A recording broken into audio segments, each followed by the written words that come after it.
Let's kick off with the issue, no? So you still have 40,000 na hindi pa po sumasali and the deadline is in a few days already.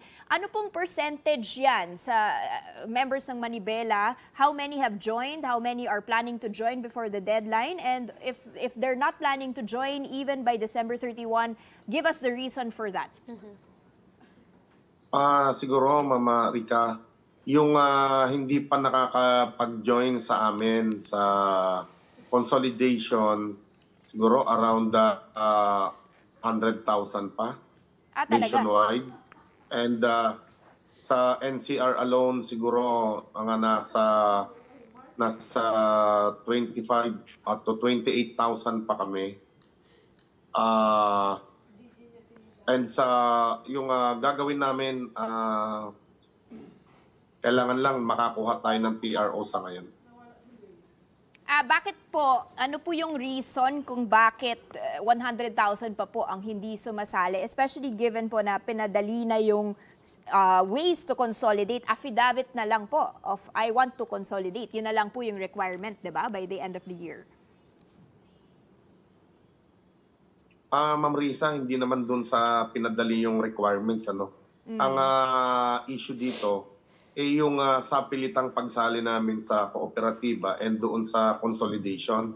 Yun talaga yung tinututulan natin dito. Pero yung PUBMP, yung modernization ng mga sasakyan, sang-ayon naman tayo dito, lalo na doon sa mga, alam nating mga dilapidated na mga sasakyan. So yung consolidation na to, ayaw natin na ma-monopolize yung ating mga franchises and yung mga routes.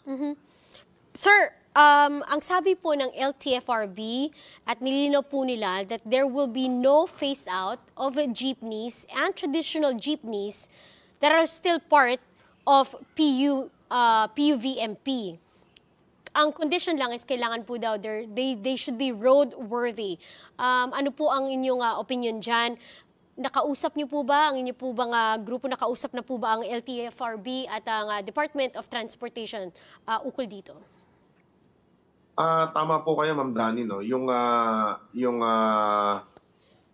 roadworthiness ng ating mga sasakyan. So okay tayo dyan. Ang tinututulan nga po natin dito, hindi naman po yung pag-phase out mismo ng ating mga, at this point of time na ang tinututulan lang talaga natin, yung pag-consolidate ng aming mga franchise. And yung ibang components nito, nagko-comply naman po tayo.